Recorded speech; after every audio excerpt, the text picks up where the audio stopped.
The scene, Sunday afternoon. Text comes through. Babe, there's a storm. I'm delayed.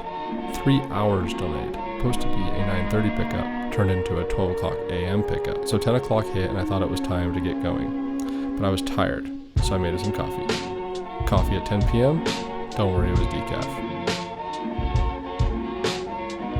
Coffee done, I went to Harp and asked, "Are you ready to go?" He replied, and we were off.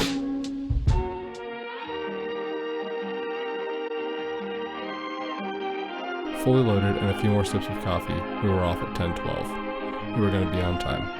So we drove and got a Red Bull because I was way more tired than I thought. Finally to the airport. We will see her soon.